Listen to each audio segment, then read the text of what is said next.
Hardwick's since engagement to help with some of the organic land management stuff and going to organic conversion. I think I've met many of you. So this evening is an opportunity, I guess, to just unpack to everyone the point that I've come to in my understanding, in my various understandings of agriculture and the journey that brought me there, and the sort of idea that I'm toying with around model farm systems and what can make them work, and why I think they're important and so on. I mean, I don't have definitive answers to any of the stuff. It's my opinion. It's experience based. And I might say some things that some of you violently disagree with, or slightly disagree with, or whatever. Food and food systems is a complex issue, and it's loaded with various different perspectives, and there's a lot of tension around different polarities, from veganism side of the spectrum to meat eating. There's biodiversity versus food production. Climate change and what it means or doesn't mean to many people. So there are a vast number of issues on the table, and so I'm just going to present the ones that I've worked through to some extent myself and give you some idea of my thoughts on them. I'm going to broadly go through my life in agriculture, just for a start, just to give you a sense of how I arrived where I am now. In a sense, I divide my career into two halves. I spent a half in sort of commercial consulting in large corporates until about the age of 33. I come from a farming background. My father was a farmer in South Africa. My grandfather went to South Africa because he had tuberculosis, so they said to me, he had two choices: either to Australia or to South Africa. That's how he ended up there. Went to agricultural college there, and eventually bought a farm, and that's the farm that we grew up on. That farm has now been completely open cast mine. So the farm that we grew up on is now just a massive dark heap and pit. They have, to be fair, they have tried to restore it, but it's restored in fresh undulations, nothing resembling what we grew up on. So that's one of the reasons why I'm rather pissed off about the way things have turned out in my own life. I studied chemistry and I got very involved in the chemical industry, and about halfway through my career, I just thought, I don't know what I'm doing. I've got my shoulder behind a wheel, and I don't know where it's going, and so I just sort of terminated my life at that point and started another one. And that started with me coming to the UK after various sort of dabblings in different things. But my first training in agriculture was in biodynamic agriculture at Emerson College in Sussex. So I did the agriculture course there, which was a 2-year program. And from there, I worked as first an apprentice on one of the local biodynamic farms, but then they were in financial difficulties, and so I had to take on a business management function at the farm and help sort of turn it around and kind of thing. So did that for about 8 years, and then went to Riverford for a year to the dairy farm down at Riverford.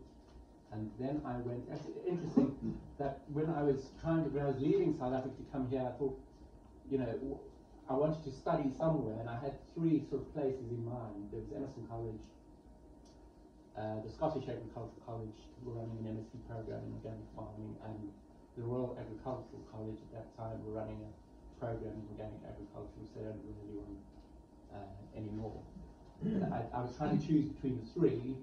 And strange, but by now I actually did all 3 of them. So carefully trying to choose which one I was going to do, and I've gone to all 3 for different reasons. In the biodynamic program, was really important for getting practical hands-on knowledge of organic farming, and a lot of other stuff that I'll explain. And the MSc in organic farming gave me a really good scientific basis for organic farming. So really no nonsense, just pure, this is the science of organic farming.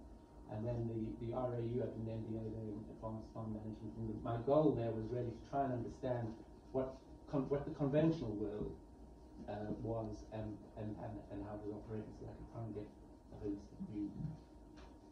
When I was at the RAU, I ended up doing probably, I just studied the sciences. I'd never studied the humanities, and so I had a guy there a mentor, lecturer, Yakub Murray, who helped me through basic an understanding of philosophy and justice and ethics in philosophy, to try and understand my own perspective on what justice in agriculture looked like. So initially I'm just going to talk about biodynamics, and then I'll talk a little bit about justice, and then I'll talk about model farm. Just I don't know how much you know about biodynamics, but there's some really interesting aspects to it. It was born out of, in a sense, it was born out of Goethean science and Goethean observation. And Goethe was very interested in the idea of archetypes, and in the plant world he envisaged almost this Platonic idea of the perfect plant, the archetypal plant. And when he studied plants, he discovered that they all had there was a similarity between all plants. And the similarity was if he removed the leaves from the plants and put them out on a piece of paper on the table, he noticed that there was a common pattern in the leaf structures of all plants, going from the base of the stem through to higher up on the stem to the final leaves just before flowering on the plant. And what he noticed was that there was this sort of watery phase of the development of the leaf where it was growing vegetatively, and then the air started to increase in the leaf structure. You can see the indentations starting to begin, and air eventually moving towards what he called fire. So these he related to the four ancient modes of observation, to the earth, water, air, and fire. And he noticed this pattern in all these different plants, and you could do it for yourself. Just break off the leaves of a stem and lay them out, and you'll see there's a pretty consistent pattern across different plants. And he sort of identified in that an archetypal aspect of the plant. So the Goethean. Would you like better light? I can organise some better light. Turn this down a bit. Yeah. Right. Can everyone see the screen, or is it hard to see? The screen's fine. It's slightly out of focus. The bottom is Slightly out of focus, yeah. But you can get the picture from the top one. There you go. You can see what I'm talking about. So from water to air to fire. Sorry, should I plug in and you have the fire being the sort of the preliminary before fruiting, flowering and fruiting. So the Goethean observation, the process then of Goethean observation, the process of Goethean observation then moves through these four phases: the earth phase, water phase, air phase, and the fire phase. So if you study a plant from a Goethean point of view, or an animal or anything, you adopt a different approach in each of these phases of observation. So in the earth phase, you start with a really scientific approach to the plant.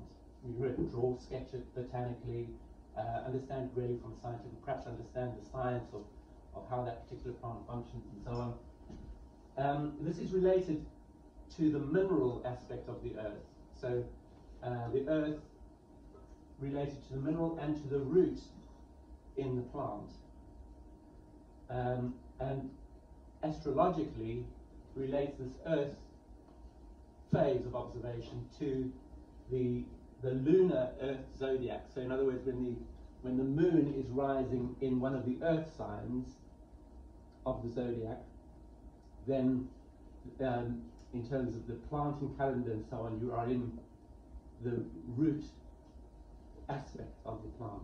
So root plants like potatoes or whatever, your activity around the management of that plant would in biodynamic terms, coincide with the lunar astrological cycle. These things all interlink. Water, when you're studying plants in the water mode, then your observation goes from botanical observation to artistic observation. So you might start being more abstract in your painting of the plant or the animal, whatever. So instead of being anatomically correct or botanically correct, much more engaged with your artistic sense. The water relates to the plant, not the mineral. So, and this idea of the etheric, the plants all having an etheric, being the sort of next level of consciousness. So going from mineral to the etheric, there's something about the living nature of plants that they all share in common. And water always relates to the leaf in the planting calendar. So the lunar water signs, so when the moon is rising in one of the water signs of the zodiac, you'd be dealing with leaf things. And then air relates to music, so in the observation, Goethean observation, you might start writing something musical or singing a song related to that particular animal or plant, a completely creative process. And it's to do with the soulish realm, so we go from the mineral realm to the etheric, which is the basic life force that we all share. Everything that's alive has got the etheric, and then animals have the next level according to Rudolf Steiner, which is the soul quality. And also, it relates to movement again. In music, there's this sense of movement, so art being static. As soon as you go into music, you're into tension and movement towards some end, which is an animal-like quality. And this has got to do with the flowering stage of the plant, so mineral, leaf, flower in the air, and in one of the air signs of the zodiac, the moon rising in one of the air signs. And finally, the fire phase, one enters the realm of poetry regarding the plant. Now, what's happening through this observation process is that you're moving the plant or animal from outside you, from an objective perspective, very scientifically studied, gradually moving it into your subject through these different art forms. So moving through art, music, and then finally poetry, which has got a deeply sort of connecting aspect to the subjective. And just to speak very briefly, so this is about the fruit phase and the human and the ego.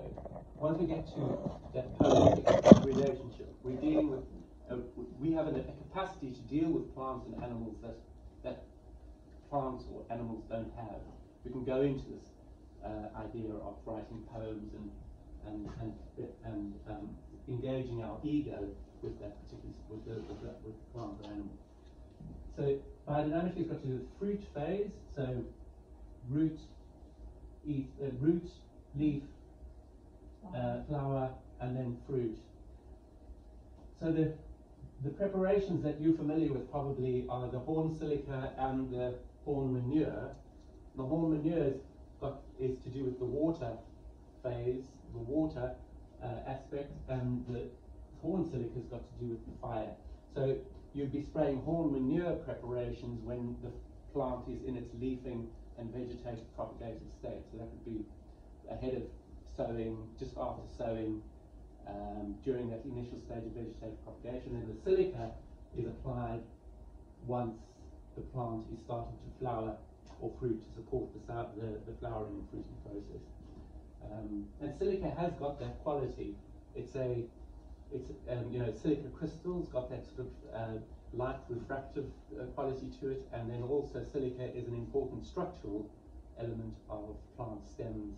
So during the stemming and elongation of plants, then silica does play an important role. That is the sort of overarching framework that everything in biodynamics somehow relates to. What I think is important about that, and what I've learned about it, is that it draws you, as I say, from an objective position into a subjective position. It's a little bit like in homeopathy. I don't know if you're familiar with the constitutional remedies. So in homeopathy, the constitutional remedies are used not to treat a particular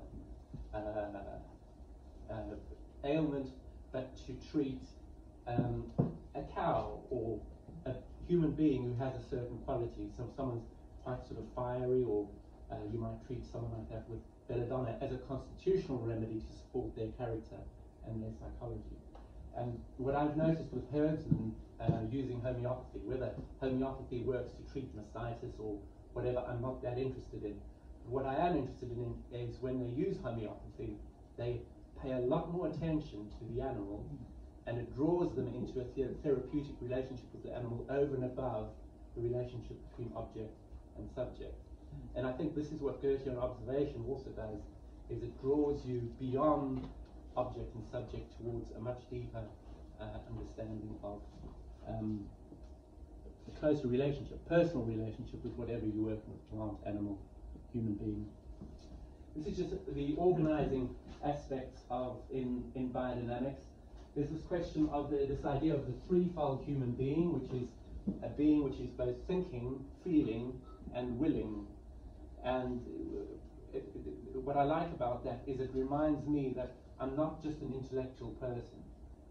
And the ideal work for me is actually a sort of work that engages me both in my mind and in my heart and in my will forces with my limbs.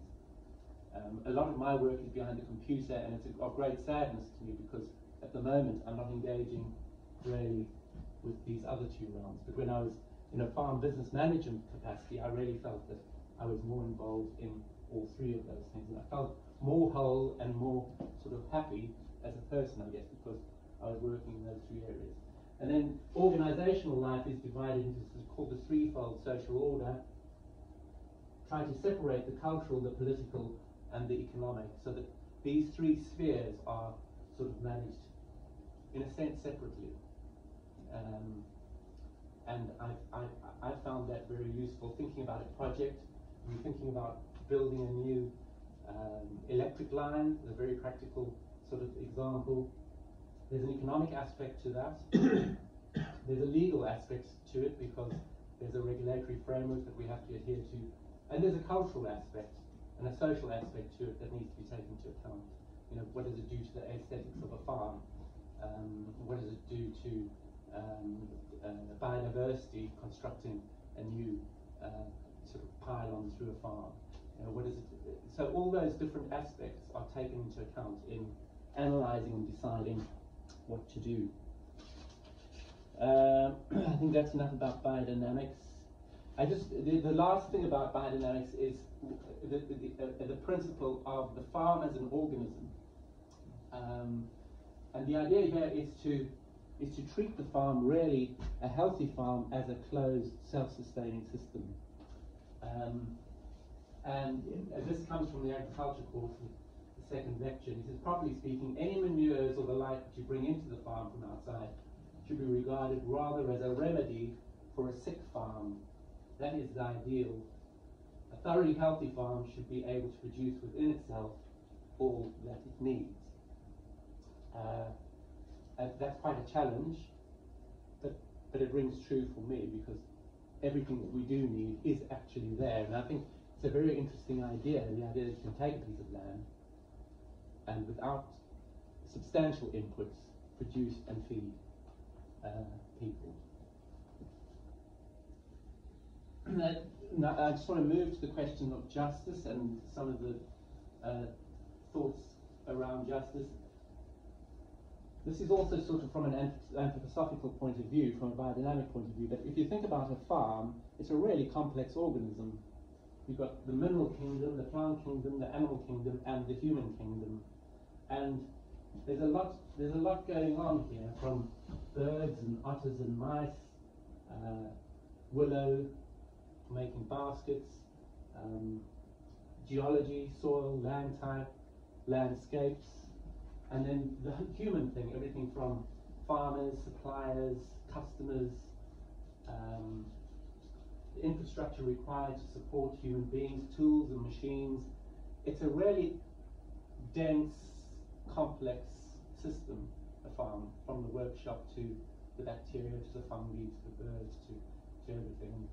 And in turn, when you think about justice, there's a lot to be cared for here, from people to animals to plants and to the ecosystem overall. So the question that's been in my mind is, what does justice look like in an organisation like that? Because I've experienced different organisations, and some of them I've found justice to be flourishing, and others I've found justice to be on the back foot.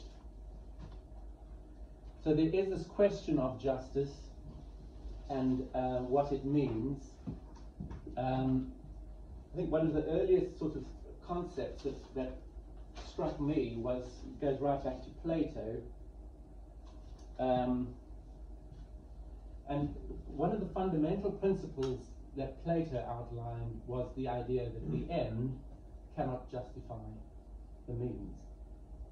And I think one of the shocks to me in having explored different approaches to justice in economics is that that isn't what underpins the society that we live in now. The society we live in now deliberately, thoughtfully, is designed on the idea that the end does, in fact, justify the means.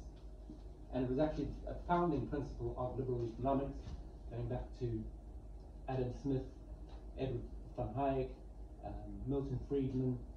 These guys all acknowledged, Lord Keynes, all acknowledged, and it was a great shock to me for them to read them say that greed was a necessary tool to develop the economies of the world and to save people from poverty. Lord Keynes, about 100 years ago, wrote that foul is fair and fair is foul. And he acknowledged right then that there was a deception that was needed. And he thought it would take about another 100 years to solve the economic problem. And that's where we are now, about 100 years after Keynes, that's 1930. And he thought that about now we'd be ready to take our foot off the economic pedal and start living a cultural and social life that was more fitting of that idea that the end never justifies the means. So that came as a real shock to me. The initial ideas around justice and social contracts, I think, came from Kant, because he acknowledged what Plato said, but he felt that we had to live in both these worlds. So he used this idea of the amphibian that has both to live in the world of reason, where it can transcend its desires and its greed and so on. And so he had this idea of us having to live in both these worlds, where we, on the one hand, have to live in the world of desires and passions and greed, but on the other hand, we're able to transcend that and think through what he called the categorical imperative, which is basically that we could all of us, agree what was the right thing to do in a given context, if we could transcend our passions and our enthusiasms. So he was the first sort of founder of the idea of the social contract, because he had this idea of a kingdom of ends. So we're all as human beings, we're a kingdom of ends in ourselves. So we cannot be used as a means to an end. We are part of this kingdom of ends. The problem with Kant's theory is that who and what is justified as an end. So who is in that kingdom? The question of, are women in the kingdom? Are animals in the kingdom? So who exactly is an end that shouldn't be used as a means? Are slaves in the kingdom? So those are the holes in Kant's theory. And then there was Bentham and Singer. Singer you probably know if you've read Animal Liberation. So this is probably the seminal work on vegetarianism and veganism by Peter Singer. He was a utilitarian together with Bentham, and their approach to justice was a mathematical one. So the initial idea is to try and quantify pleasure and pain, and do a mathematical sum and say this is okay because because it gives the most pleasure and the least pain to everyone involved. The problem with that approach is that the very definition of pleasure and pain. What is pleasure and what is pain? I mean, you all probably know the problem of the golden rule. You know, do unto others as you would have done unto you. Well, there's a problem with that because someone might want you to do to them what you wouldn't do to yourself. And there's the other way around. And then there's the problem of averages. So when you do a mathematical calculation of all the pain and all the pleasure, you will say, right, on average, we shouldn't eat meat because it causes more pain than it does pleasure. The problem is that it neglects the exceptions and the wide distribution of pains and pleasures across that spectrum.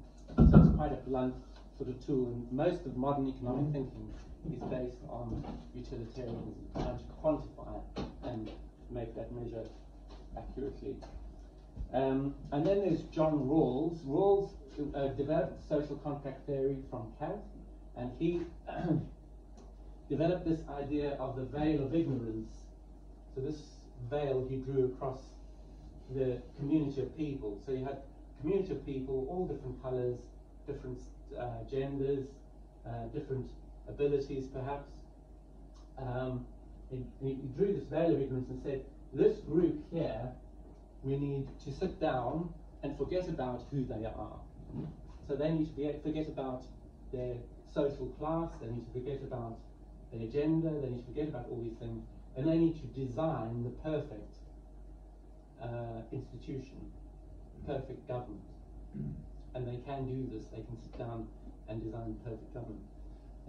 But in order to do that, they have to have at least a certain amount of intellectual and ability. So there was a sort of so immediately the problem with Rawls' system is that excluded from this group, which is called the original position, are people who perhaps don't have average intellectual ability, or people, in many contexts, women have been excluded from the original position, or animals are excluded from the original position.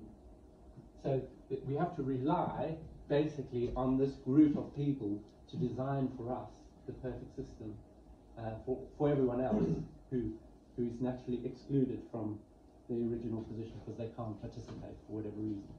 So that's the problem with Rawls' thing. And so finally, this is an approach that I've sort of feel works for me and aligns with my experience on biodynamic farms. This is a theory developed originally by Amartya Sen, who was an Indian mathematician and philosopher. And it was developed by Martha Nussbaum. She's at the Chicago School of Law. She is an Aristotelian philosopher originally.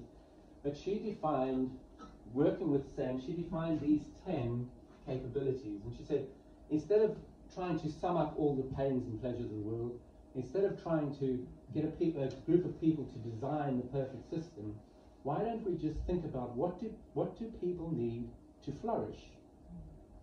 What do people need to really develop and to flourish? And she defined these 10 things. She said people need a life. They need to live a long life, and that's not truncated by other people unnecessarily. They need bodily health. They need bodily integrity. They need to be able to use their senses, their imagination, and their thought. They need to be able to explore and express their emotions.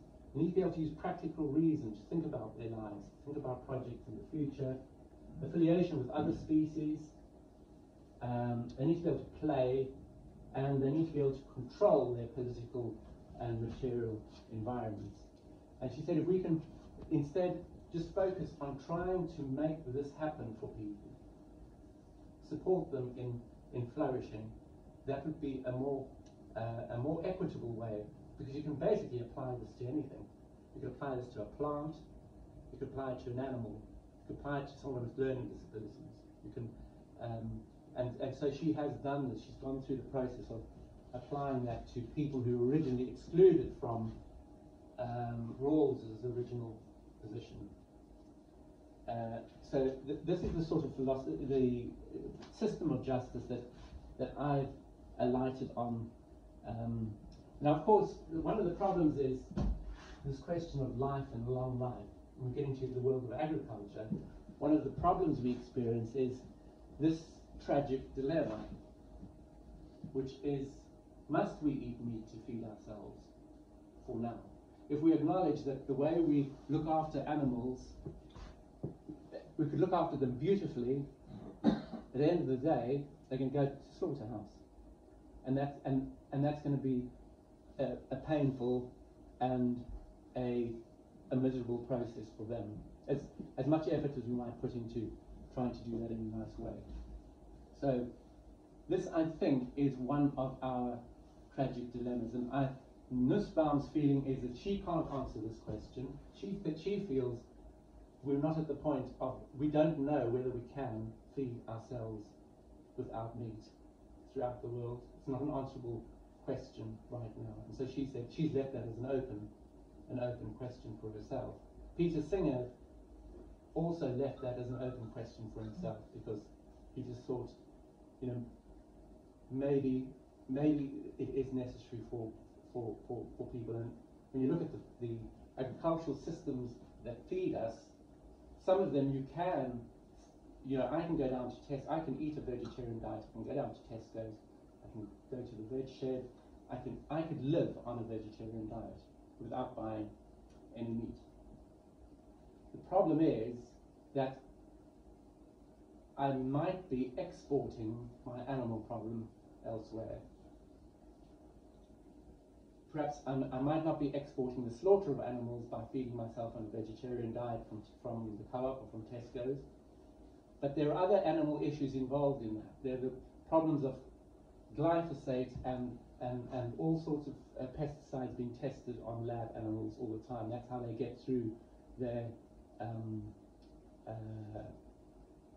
basically market regulatory things. So if I'm eating conventional food, vegetarian conventional food, there's an animal problem sitting behind that. If I'm eating organic food, vegetarian organic food, with the exception of very rare systems like Tolly's, there's an animal system sitting behind it. And so it's very difficult to escape this problem of exporting one's animal problem, basically. That's my personal conclusion. So I've had two different experiences on biodynamic farms, and if I go to the phenomenological approach that I described, the Goethean approach, and I look at these two systems. This is a biodynamic farm. The animals have been, you can see there's a couple of things to observe here. This is a good organic farm in the southwest. And you look at the difference between these from a phenomenological point of view. Which of these animals are being able to explore their capabilities? The capability to choose where to lie, bodily integrity, the capability to retain one's horns. You're born with horns, retain one's horns. The capability to lie down, although you've been incarcerated for the winter because of soil conditions and so on, you've got the capability to lie down in a similar way to how you would lie out at pasture. You've got the opportunity to choose to avoid sleeping in your own shit, basically. Whereas here, you've got a different picture. So these are standard cubicle systems. There's very little choice in how you, as a cow, choose your life in this way. So in terms of control over one's political and material environment, there's much more going on here than there is here. The problem with these two systems is economic. This is a much more expensive system to run than this one. You can just see the density here is much lower. And so the conclusion I've come to is that we have to start putting animals, we have to start farming with animals if we agree that there's a moral dilemma, and I'm inclined to think so, that we can't avoid it for now. Then we've got to start thinking about inconveniencing ourselves in our husbandry. Whereas it's been the shoe's been on the other foot up until now. Farming's got a lot of problems. Farm systems throughout the world. This is work done by the Stockholm Resilience Centre in Sweden. This is the work of John Rockstrom. These are the planetary boundaries just published. He's been publishing this every sort of 3 to 4 years. That's a safe operating space for these different boundaries. It's been breached. The safe operating space has been breached in a number of areas. This is nitrogen flow, geochemical flows of nitrogen, phosphorus flows, novel entities in the environment, things like pharmaceuticals, pesticides, industrial chemicals, all these sorts of things. The Thames is a real problem for industrial chemicals from a pollution point of view. Radiative forcing, climate change, methane, nitrous oxide, not as big a problem as nitrogen flow and phosphorus flow, but nevertheless coming breached. Genetic diversity, biodiversity loss, breached. Land system change, breached. So this is a massive problem. The question is what contribution from agriculture? And this is because these black dots here show the contribution of agriculture in those different areas. You see biodiversity loss, massive contribution. Phosphorus pollution in the wide environment, massive contribution, and nitrogen pollution in the wide environment. So the question then is, what does organic farming have to offer? Because this is largely as a result of the Green Revolution. So this is feeding the world, but that's been the consequence. So now, what organic farming, there have been a number of meta-analyses of organic farming that demonstrate that organic farming is definitely a superior performer across a number of measures. From soil quality, profitability, biodiversity, worker exposure to pesticides, the big problem being prosecuted in the States now. But the measure that organic farming struggles with is this one. It's always yield. And that becomes problematic in terms of making the case to policymakers for funding and so on. Continually coming back to this problem yet of how we're going to feed the world. And I know it's an irritating and annoying argument, and we've got to try and move away from it, but it's continually prosecuted. This is an example of, in my MSc I did this, I looked at the nutrient budget of the farm I was working on, which was the biodynamic farm in Sussex. I arrived there with quite a romantic view of what was going on. In this biodynamic farm, we used to have these meetings in a big barn with straw bales all packed out, and I used to take a piece of straw and put it in my mouth, and isn't this great? Until I discovered that nearly every bale of straw on that biodynamic farm came from the conventional farm next door. And that's true of nearly every organic farm. Organic farms suffer with these two problems. Either, so the ideal would be here, the organic ideal, but low imports and a nutrient balance. So that's that's what we're hoping for.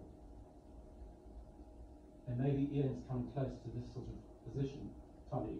But this is where most farms find themselves, either with a nutrient surplus and they're importing huge amounts of stuff onto the farm, or they've got a nutrient deficit and they're running down the fertility of the farm over time. And the vegetable farms are almost all importing loads of conventional muck poultry muck and animal muck from conventional farms, and livestock farms are nearly all importing huge quantities of straw, organic farms, which undermines the integrity of those systems, makes them, from a nutrient budget point of view, dependent on conventional external sources. I found that quite shocking when I discovered that. Because the other problem with that, by the way, is that it does contribute to nitrogen pollution. And organic farms have been found to be substantial contributors to nitrogen pollution because of this problem. Some people say worse, but you know. This is a piece of work that was done by Lawrence Smith. It's been very controversial in the organic sector. But they looked at whether England could, if you converted the whole of the UK to organic farming, what would the greenhouse gas impact of that look like? And what they discovered is that if one kept the agricultural land use the same, organic and conventional in the UK, we ended up needing to import much more food because of the yield. There's two aspects to the yield penalty in organic systems. The one is that you need to take what would have been, say, 100 hectares of wheat grown, wheat, or wheat, barley, oilseed rape, year after year after year. You need to cut that back to about at least half of cereals, and so that you can put the rest into a fertility building layer. So you're taking the available land, cutting that in half, and then halving the yield of cereals. And that's with reference to winter wheat specifically. The yield isn't halved for a number of other crops, but for winter wheat it's halved, 8 tons a hectare on average in conventional systems and 4 tons in organic. So these are questions that the problem with this study is that it assumed business as usual from a dietary point of view. So it assumed that everyone carries on eating the way they eat now. So this, if you look at this graph here, this shows that the kilocalories produced in these different countries per person per year, and this is daily produced for daily intake. You see North America and the US, North America and the United Kingdom up here over close to 3,500 kilocalories a day. Vietnam, as they've started to grow in wealth, they're approaching similar sort of numbers, and that's the average in East Africa. So the problem, so one has to put this picture into that context. So what if we changed the way we eat? So the model farm, then putting that all together, is, for me, means, I think it becomes mind-boggling when you try and think about feeding the UK or feeding the world. I think for me that feels like an impossible problem to take on and an impossible problem to solve. But I can start thinking about, could we feed a community of people on its share of the land that is available? Could we do that? Because if we can feed a community, we can feed, you know, a county, and we could feed the UK. And if every country can do that, then we can feed the world. So take the focus off this idea of how do we feed 8 billion people. So can we feed a community a balanced diet on its share of the land in an ecologically sustainable way that embraces the idea of flourishing? Amartya Sen developed, he speaks about in Indian jurisprudence, there's 2 different ways of thinking about justice. And the one is what I think is called niti. And niti means this perfect idea of justice. So we're going to do, like Rawls's idea, we're going to design this perfect system. And Plato is also on about that in the Republic. We're going to design a perfect justice system. But the other term for justice involves a comparative, realistic, how does justice actually unfold in the world? So it's more of a gradualist approach. So instead of saying we're going to design the perfect institution, we're going to throw over what's there, and in a Marxist way, we're going to have a French Revolution, we're going to have a Soviet Revolution or something like that. instead thinking more Hegelian in our thinking, which is, can we progress gradually by making changes to our systems and embrace this idea of flourishing? So try and make our decisions based on not allowing the end to justify the means, but focusing on the morality of the task itself. So can I farm? Is this a good way of keeping this animal? Which, I mean, you might, from a revolutionist, might say we shouldn't have the animal at all, we shouldn't be eaten. But if we say we have to, then can we, in a gradualist way, try and do it better? So this is a diet. There are a number of these diets. This is the one that come to my attention. It's the EAT diet, which is published in the Lancet. It's called the planetary health diet because what they've tried to do is take all that work from the Rockstrom, the Sustainability Institute in Sweden, and combine it with the health work that the Lancet's been doing because of obesity and diabetes and all these lifestyle diseases, and come up with a diet that is both sympathetic to, that tries to incorporate planetary sustainability and human health. And so these are the sort of quantities of food that brought the total intake down to 1,800, more like 1,800 or 2,000 kilocalories, made up largely of grains, so that's 800 kilocalories a day per person. Other big contributors are fruits, vegetable, unsaturated fats, I beg your pardon. I lost myself there for a second. Sugars, and then these different sources of animal protein or protein foods, of which milk is a big contributor.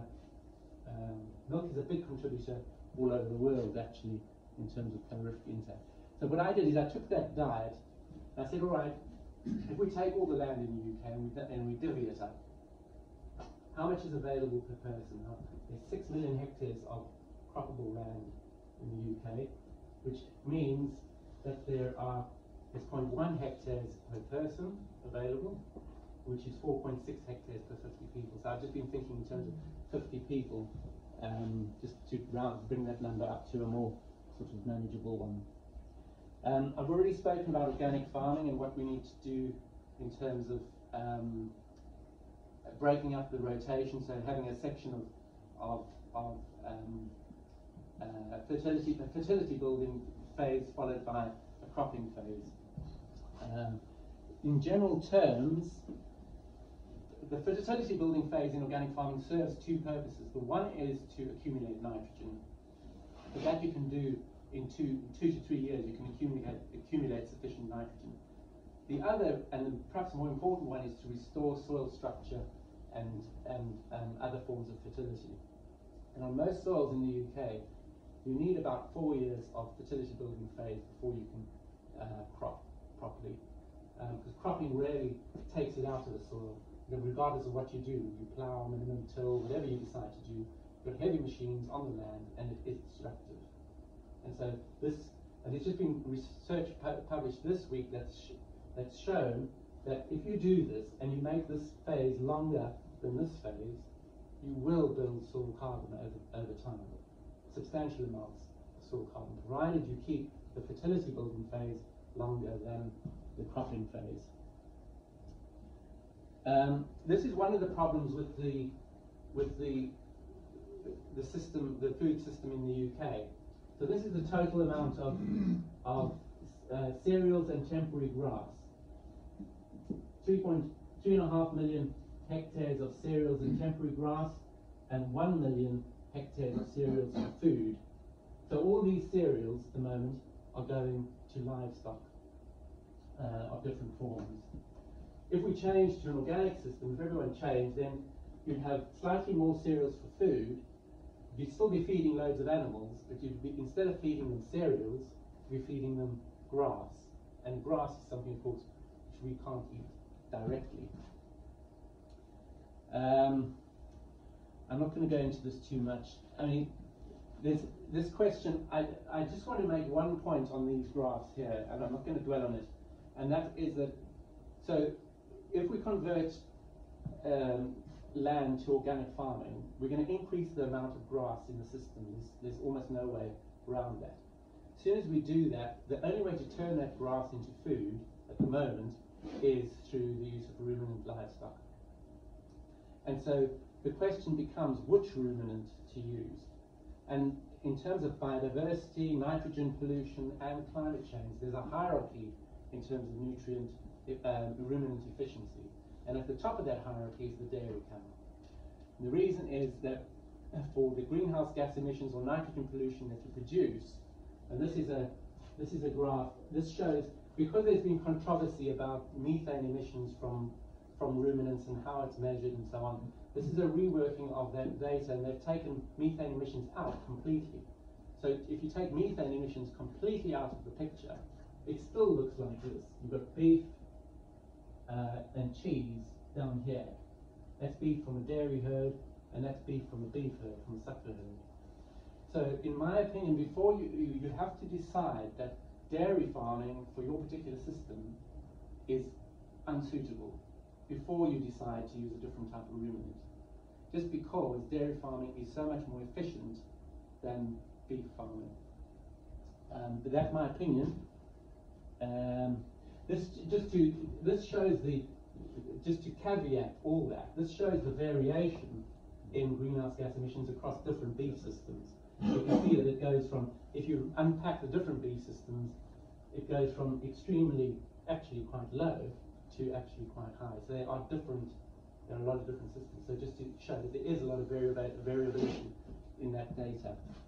This, by the way, is beef from dairy herds. So the thing to remember is that nearly most of the world's beef comes from dairy herds. A half of the world's beef comes from dairy beef. Can I just ask a question as we go along? Yeah. The previous, I think 2 slides ago, showed greenhouse gas emissions from beef, excluding methane. Yes. What are those gases? There'd be nitrous oxide and carbon dioxide. Where is the carbon dioxide coming from? From all sorts of non-methane related activities. So all the inputs, fertilizer, machinery use, nitrous oxide flows from nitrogen fertilizer and from animal manures. So everything other than, I can give you the detail. Okay. Yeah.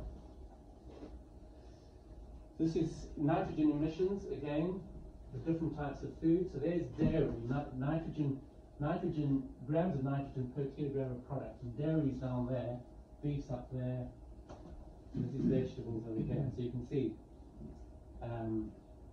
the difference. This is in the hundreds, and this is, in the tens. This is just this is a study of the pot shards, clay pot shards, going back. We've been able to analyze now with modern analytical methods what type of fats they're finding in these pot shards, going back to in these old archaeological digs, and you can see that this is dairy fat and that's carcass fat. You can see the ancient role that dairying has played in nutrition in the UK, going back literally to the Neolithic period.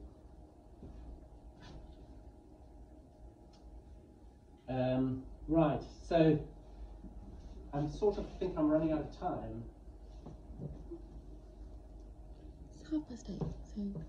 All right. Yeah, Not you're too all much. right. Yeah. Okay. Not too much. Okay, so I'm just going to run you through the rough mathematics of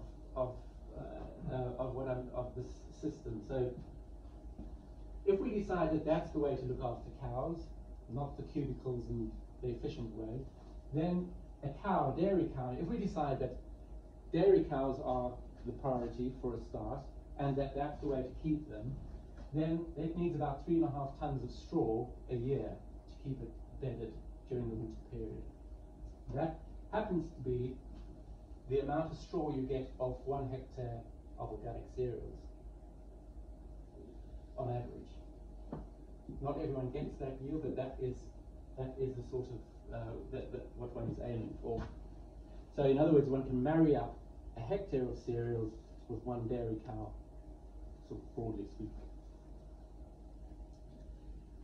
if you have 1 cow and 50 people, it gives everyone a cup of milk a day, which is exactly what was prescribed in the planetary health diet, the Lancet planetary health diet. And it also gives everyone 232 grams of grain, of bread. And so I know this might seem like a socialist sort of engineered food system, but I'm just trying to see how we can get there. That's all. It's just a game in numbers. So don't be alarmed that this is some sort of a Stalinist approach to food. So you can't see it very well down here, but so the target is to get to 1800 kilocalories, and then now at the moment we're on 990 or 3.64 hectares, and we've got 4.6 hectares to play with. And that's the sort of rotation. You've got 4 years and 3 years, but grass for 4 years, cereals and vegetables. I've just sort of bunged them all in. The farms don't necessarily work like that, but I'm just bunging them all into one sort of big group. So 4.6 hectares means roughly 2.6 hectares of grass and 2 hectares of everything else. What's that one before, between the grain and the vegetables? Which one? There's another image there.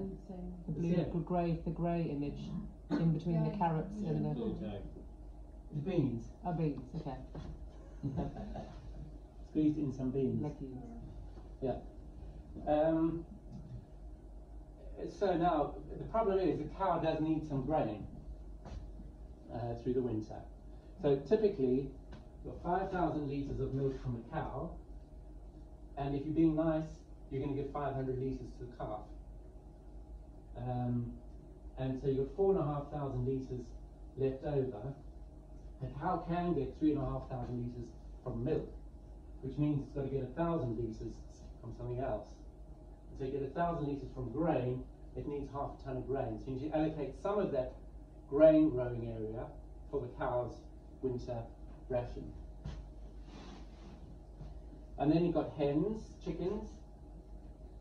Hens need about 140 grams of grain a day each. So 16 hens gives everyone 1.5 eggs a week, which is what that's just basic, that's what the planetary health diet is all about, 1.5 eggs a week. So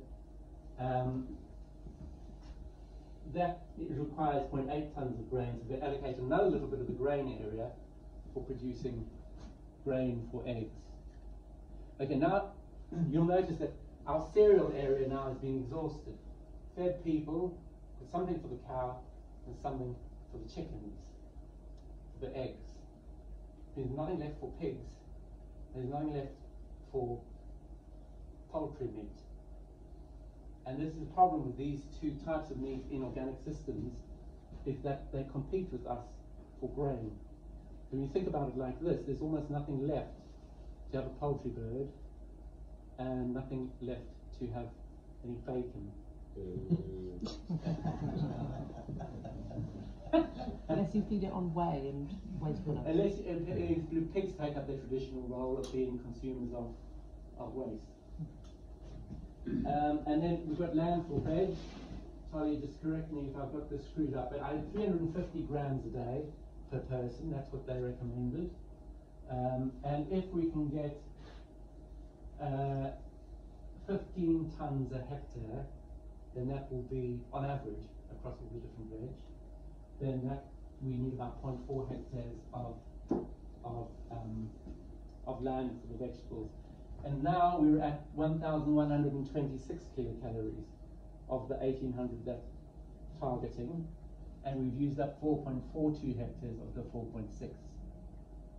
So if you look at the structural change for dairying now, based on this system, the current situation is 1.85 million cows in the UK. If you go down this road, that drops to 1.3 million cows. I think you've even heard the Dutch talking about a 25% reduction in the size of the dairy herd. 8,000 litres per cow going to 4,500 litres per cow, plus 500 for the calf. 2,500 from forage to 4,000 litres from forage. I think that should be 3.5. and then 2.75 tons of grain per cow to half a ton of grain per cow. And at the moment, the average feed rate is about 0.34 kilograms per litre, and you drop that down to 0.1 kilogram per litre. Go from cubicle housing to loose housing, so a much better environment for cows. And at the moment, calves are removed at day 1, but we're giving them 500 litres to either suckle for a bit, 2 weeks, 3 weeks. I mean, this is a really controversial aspect of dairy farming, is the removal of the calf from the cow. And there's no easy way around it. And once again, I think one's faced with one of those tragic dilemmas. And in my own experience, it's really painful when you wean a calf at 3 months. So she suckles for 3 months, it's really painful for the cow. If you take it from 1 month, at day 1, it's like, okay, there's not much of a transition. But I think that having the cow experience that pain and the bond is an enhancement of her capabilities, because she's had the capability of mothering, she's experienced some level of attachment, and she's experienced some level of loss, and so her life, I think, is richer. But that could be viewed as quite brutal, because how do you who gives you the right to consider someone else's suffering as an enhancement of their capabilities? Sorry, just a question on land usage. You're going from cubicle housing to loose housing. Yeah. How do you account for the differential in footprint of space? Because you've only decreased the number of cows, but I'm guessing you need a far greater land area to house them in the 2 different ways. Or am I misunderstanding? Barn space. You could use the same barn space with fewer cows, so a lower stocking density in the same area. And so that would. Yes, so I'm just thinking about the overall area that's currently allocated. You looked at like land usage. You mean infrastructural area? Infrastructural area versus farm area. Would you account on? Does it just not make that much difference? I don't know really. I don't know. But what I do know is that dairy farms are all bursting at the seams. Right. So it could only be beneficial to take off some of that pressure. Okay. And the implications for emissions. Feed rate plays a huge role in the emissions per cow. So this is going from 1.8 million litres to 1.3 million cows. The amount of CO2 per cow goes down, but the net effect is removing something like 7.6 million tonnes of carbon dioxide per year from the system. So a lot of the times greenhouse gas emissions get talked about and measured in terms of the greenhouse gas emissions per unit of food produced. But this sort of structural system change means greenhouse gas emissions overall come down, even if they don't come down per unit of food. Is that a national figure or your This is a national figure. national? Okay, not your little unit of farm. No, this is the unit that I'm. Okay. This is if everything changed to what I'm suggesting. I see. That's what would happen. I see. Which is a 2 fits. The other implications, I mean, we've spoken. You can see that from a welfare point of view, in terms of capability, in terms of all those kind of things, is a much better for the cow. And then just to creep up on the target of the target here. So if one then takes some of the permanent pasture that's available and put that into fruit, that's 300 grams a person, kilocalories. Then we're getting up to 1,659 kilocalories. And we've used up the arable area, but we're using a little bit of permanent pasture. And nuts, a very powerful contributor to calorific intake. So putting nuts into the equation. And then room left for sheep. Now, because there's no, in the Lancet diet, there's quite a lot of poultry and pig meat going into the diet. Because there's no allowance for that here, I've increased the ruminant meat allowance, so you get 30 grams per person of lamb. So we've had 13 grams per person of beef, so something like 50 grams of red meat a day, which is 350 grams of red meat a week. So it's a steak and a bit a week, which for many people would be a dramatic reduction in their meat intake. And then we're still left with some permanent pasture.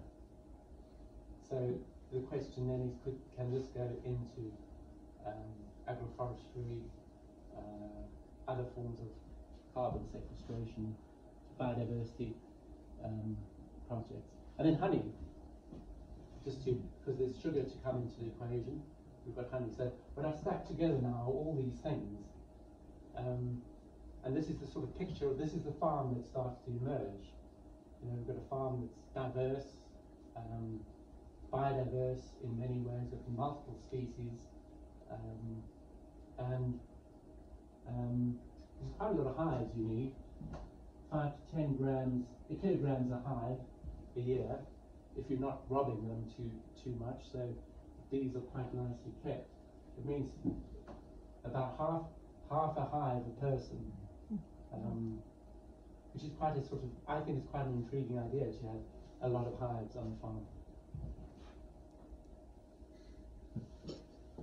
And then we're at 1,734 kilocalories. John, three more So we've made minutes thereabouts. And we've made it. We've made it.